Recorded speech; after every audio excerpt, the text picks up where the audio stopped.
What if your Galaxy Z Flip phone could run full apps right on its cover screen without needing to open it every time?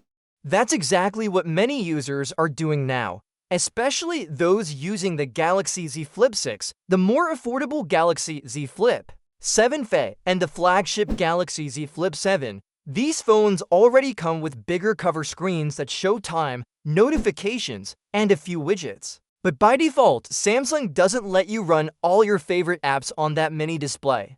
This can be frustrating when you just want to quickly reply to a message or check something without flipping the phone open. Luckily, Samsung has its own tool called Good Lock, and inside that app, there's a plugin named MultiStar. With this plugin, you can add any app you like to the cover screen. You simply open Good Lock, switch to the Plugins tab, install MultiStar, then go to the iGalaxy Foldable section and choose Launcher Widget. After that, you just select the apps you want to use, then go into your phone's settings, tap on Cover Screen, and add the MultiStar launcher as one of the widgets. Now, when you fold your phone, swipe left on the cover screen until you reach this launcher, and boom, your selected apps are there, working like they would on the main display. This works best on the Galaxy Z Flip 7 because it has a much wider and taller outer display than the older Flip 5, making it much easier to tap, scroll, and even type. While it also works on the Flip 5, you'll need to update it to Android 16 or Samsung's One UI 7 software. On the Flip 7, the experience is smoother. Buttons are easier to tap, and if an app's content gets hidden behind the cameras, the phone automatically adjusts the layout to move it into view. Typing is much more comfortable too. You can now hold the phone with both hands and type messages or search in apps without struggling. You can watch videos, scroll through social media, read emails, or check directions, all without ever opening the phone. This makes the Flip 7 feel way more practical for everyday use. However, not every app works perfectly. Games, for example, can feel cramped or awkward unless they are simple ones. But for regular apps like messaging, maps, and media, the cover screen is a time saver. It's honestly a big shift in how you use the device. It's no longer just a small screen for quick glances, it becomes a real part of your everyday phone use. This tiny but smart trick changes how you interact with your foldable phone and makes the Galaxy Z Flip 7 stand out as more than just a good-looking gadget. If you have one of these phones and haven't tried this yet, Samsung might finally be gearing up for a camera upgrade that actually surprises fans, and this time it could be a big one. A newly coming from Fixed Focus Digital on Weibo claims that the upcoming Galaxy S26 Ultra might ditch Samsung's in-house 200-megapixel sensor in favor of a brand new Sony-made 200-megapixel sensor, and not just any sensor, but one that measures 1.1 inches. That would be a noticeable jump from the 1.3-inch sensor used in the current Galaxy S25 Ultra, which, despite its high resolution, didn't really wow anyone in terms of image quality this year. This new sensor could push the S26 Ultra closer to phones with 1-inch sensors like the Oppo Find X8 Ultra or Xiaomi 13 Pro. That means more light, more depth, and possibly a major leap in low-light performance and detailed cropped zoom shots. If this plays out, Samsung might finally deliver full-resolution 200MP photos that don't feel like a gimmick. Of course, we have to take it all with some skepticism because Samsung has always relied on its own camera tech for the Ultra series. And Sony hasn't even released a 200MP sensor for smartphones yet, at least not publicly. But rumors have been floating since March that Sony is working on a sensor exactly like this, and it might be time for them to challenge Samsung's dominance in high-megapixel smartphone imaging. What makes this even more interesting is that Samsung has been playing it safe lately. The S25 Ultra launch earlier this year left many fans underwhelmed, with barely any meaningful hardware changes and a lot of copy-paste from previous models. That's why a big shift like this, not just more megapixels, but a larger sensor from Sony, could be a sign that Samsung is ready to shake things up again.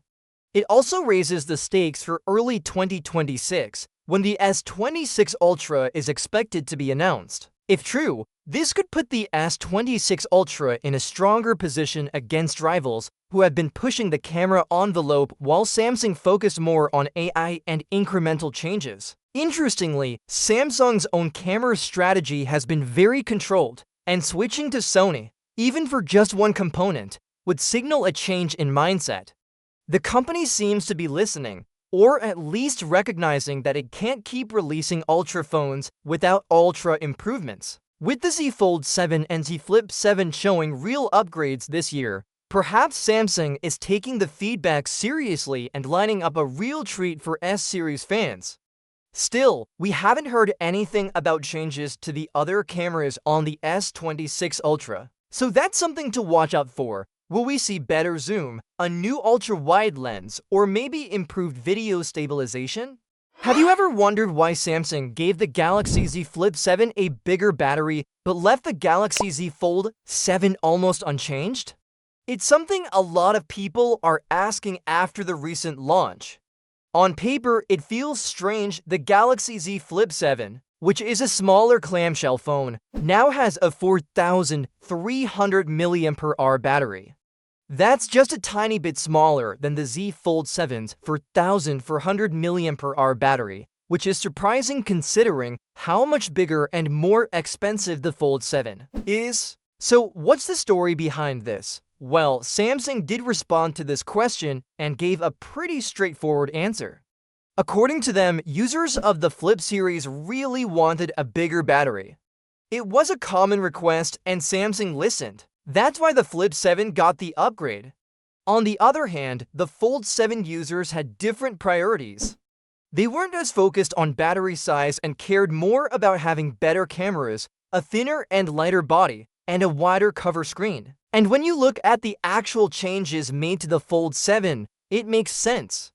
The Fold 7 is now thinner than ever, lighter than any book-style foldable on the market, and it comes with solid camera upgrades, so Samsung clearly focused on other things rather than battery size, but still, it doesn't fully explain why the Fold's battery couldn't also be improved.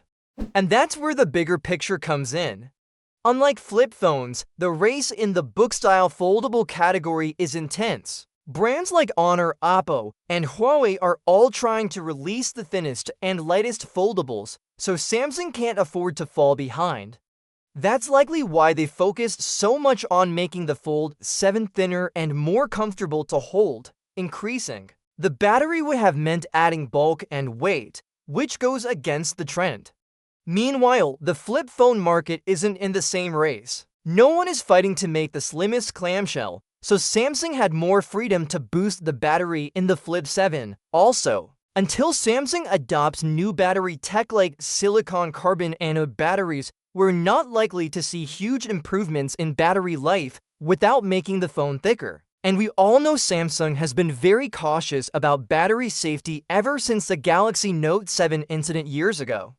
They're not going to take risks with newer battery materials until they're absolutely confident they're safe and durable. So for now, trade-offs have to be made. You can either get a thinner and lighter phone or one with a bigger battery, but rarely both. With the Fold 7, Samsung clearly chose to focus on design, usability, and premium feel. That's probably a smart move considering who the Fold is made for: users who want a big screen.